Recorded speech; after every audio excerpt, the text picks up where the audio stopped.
The Legend of Nayuta Boundless Trails. This one was first released all the way back in 2012 as a PSP exclusive, and like many great JRPGs, it never left Japan. That is, until now, with the Legend of Nayuta remaster available on PS4, Switch, and PC. If you haven't heard of this game before, you're probably wondering, does it have anything to do with the Trails series that we all know and love? Short answer, no. Nayuta is a spin-off that doesn't even take place in Zemuria, so there's absolutely no requirement to have played any of the other Trails games. There are a few shared names, such as Mira being the currency and good old Mishi, but certainly nothing that'll enhance your enjoyment in any way. The gameplay is also completely different, with action RPG combat rather than turn-based. Now, in terms of new additions for this remaster, there isn't anything too significant. The visuals are now HD with 60 FPS performance, and the audio quality has been improved. There are also brand new character illustrations which look great, but honestly, you don't see these very often.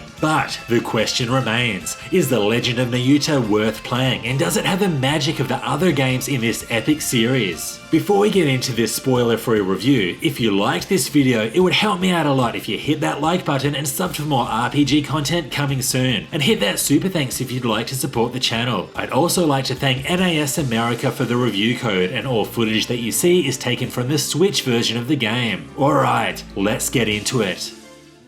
The Legend of Nayuta looks like a game that you'd expect from the PSP era, but with a HD facelift. The world is colourful, often presenting cheerful and joyful vibes. I particularly liked how most of the stages have their own seasonal appearances, which can be altered as the game progresses, but more on this later. Now, the character's art style is interesting to say the least. A good number of NPCs have crazy looking eyes, but I guess this fits in well with the light-hearted nature of the game. Performance-wise, the game runs pretty well, but there was the occasional pop-up with enemies sometimes appearing right in front of you. However, this was rarely an issue since the fixed camera doesn't let it happen too often. Nayuta is also one of those games where rolling feels faster than running, and I haven't played one of those games for a while. But if you don't want to look like an idiot repetitively rolling around the place, you can activate high speed mode, which is something commonly found in modern Falcom games. In terms of the music, it is exactly what you'd expect from the Falcom sound team, which is to say, awesome. There were countless high-tempo tracks that were perfect for kicking ass and taking names through the many different stages. The voice acting, on the other hand, sounds fine but is very limited. If you've played the Cold Steel series, you'll know all about the inconsistency between voiced lines and written dialogue, and Nayuta does the exact same thing.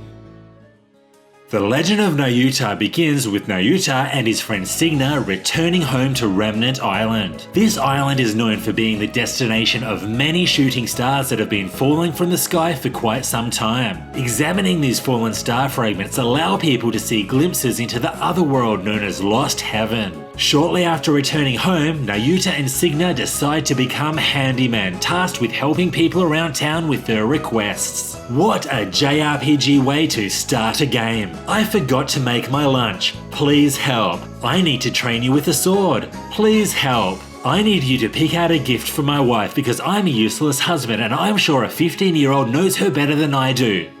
Please help.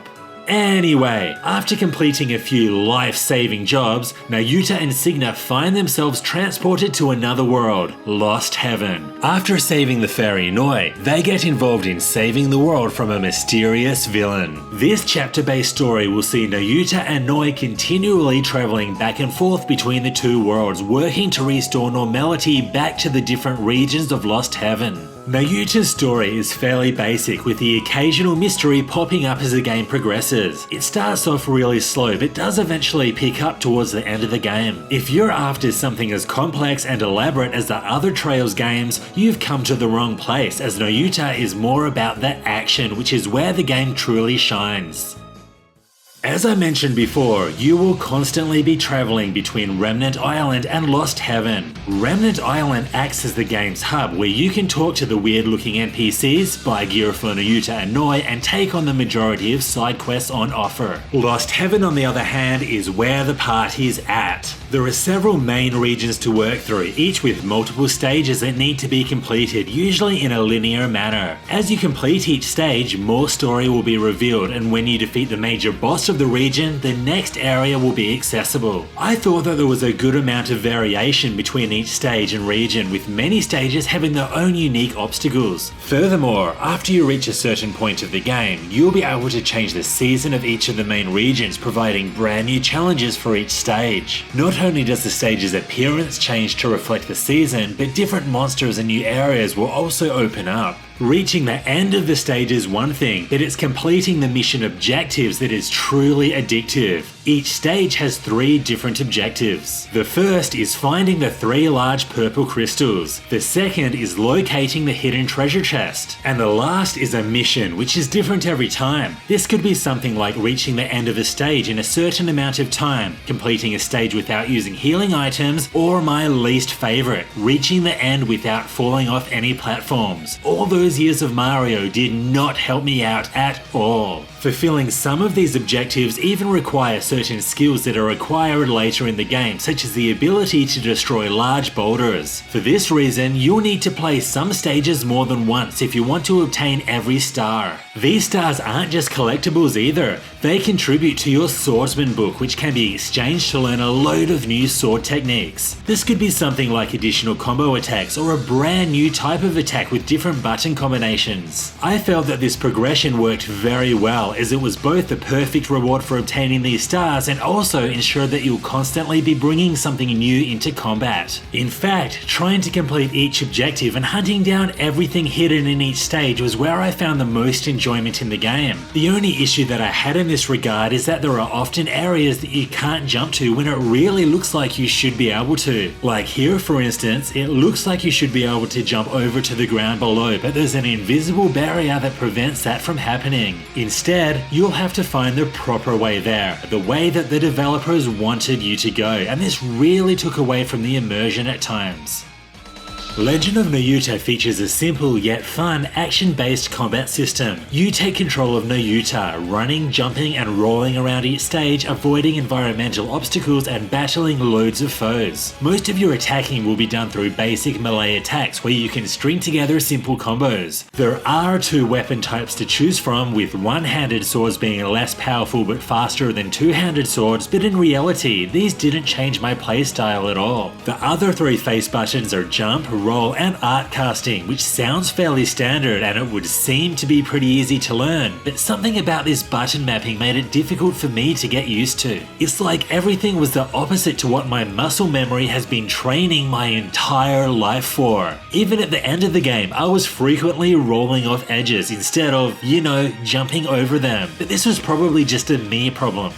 The magic system works well to complement this melee combat. By pressing Y or square depending on your console, Noi will cast the art that is currently equipped. As you progress, you'll be able to unlock quite a lot of arts, and eventually 4 can be equipped and cycled through at any time. Casting these arts in battle works on a stock system. For instance, you can cast Icicle Spear 28 times with a single stock recharging fairly fast, while the super powerful Gospel Bloom only has a stock of 1 with a slow recharge time. This means that you'll have to carefully manage how often you use them, as you don't want to go into an encounter understocked. Now, these arts all level up through use, but unfortunately you can just cheese the system by spamming all of your stock, leaving the stage, re-entering the stage and spamming your stock again. They really should have made it so you need to make contact with an enemy to level up the equipped art. A couple of other points worth mentioning is special gear crafts, which consume the gear gauge, and chain attacks that give you certain buffs when you hit an enemy a certain number of times without being hit yourself. There really is quite a bit on offer here, and the way that more and more capabilities slowly open up to you ensures that the combat never gets stale and that there's always something to work towards. This combat is generally a lot of fun, but some of the best times that I had with the game is during the major boss battles. All of the major boss fights feel big, they are all unique, have multiple forms, and on the harder difficulties will really put you to the test. You'll need to learn the unique attack patterns and discover the best openings to deal damage, which is how boss fights should be. Obviously, your main job for each stage is to stay alive, but this can be harder than it looks. I soon learned that simply hacking and slashing may be a quick way to defeat an enemy, but at the expense of your HP, which will need to be carefully managed through each stage. Not only will some enemies pack a punch, but there are loads of different things in the environment that are designed to cause pain. But this pain, it sometimes goes unnoticed, as the damage number that pops up when you receive damage is often difficult to see. Now, one of the main factors that contributes to the challenge is the limitations of your healing items. These come in the form of food and can be cooked by obtaining recipes and combining the respective ingredients. There are only a certain number of these that you can carry at a time. This means that you'll frequently be returning to Remnant Island to pre-prepare your food and pack them into lunchboxes prior to jumping into a stage. This reminded me a lot of the simpler times of packing my peanut butter and jelly sandwiches into my lunchbox before journeying out to school and defeating all of my maths exams. Even with the limited healing items, plethora of stage obstacles and loads of enemies thrown my way, there were unfortunately not too many times where I was genuinely challenged. For the first 10 or so hours, the difficulty was where it should be, but as soon as I was able to purchase a certain overpowered sword at the weapon store, the difficulty dropped big time for pretty much the rest of the game. This sudden difficulty drop meant that I could roll through most of the stages, and this did have an impact on my enjoyment. At least the game does balance itself out a bit more during the game's lengthy epilogue. Additionally, there are multiple difficulties on offer, so if you're familiar with these sorts of games, I would suggest giving hard mode a go.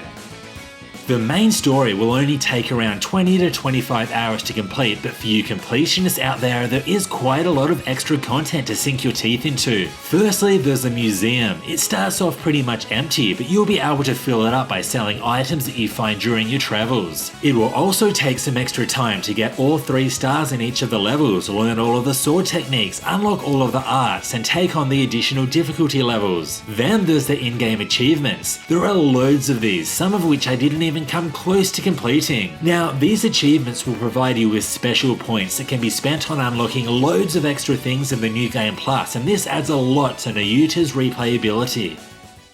The Legend of Nayuta Boundless Trails won't blow you away with its stories, visuals or gameplay, but that's okay, it doesn't need to. This is a prime example of a game that may not offer anything revolutionary, but where everything works well together to provide a fun experience, and that's all that really matters. In typical Falcom fashion, the music is sensational, providing loads of awesome tracks when battling through the many stages. The entire gameplay loop is also a lot of fun. Completing all of the objectives, learning new sword techniques and unlocking new arts ensures things stay fresh until the very end. Then there's the multi-form boss fights, which were the perfect way to test out all of your skills in combat. And between all of the museum collectibles, achievements, stage stars and the New Game Plus, there is a very healthy amount of extra content to dig into. Unfortunately, The Legend of Nayuta also had a few issues preventing it from reaching the next level. While the story was serviceable to progress the gameplay, it was nothing special and will be quickly forgotten. I also felt the imbalance of some of the easily obtainable equipment made the game way too easy for the majority of my journey. The Legend of Nayuta Boundless Trails was a lot of fun, and if you're into these sorts of RPGs, then Nayuta is definitely recommended. Are you going to play this game? Do you like what you see? Let me know in the comments below. This was Hellfire RPGs, thanks for watching. If you liked this review, hit the like button and sub for more JRPG content coming soon. And if you want to support the channel, you can hit the super thanks button. I also have a review out for every Trails game, so feel free to check those out too if you're interested. See you next time.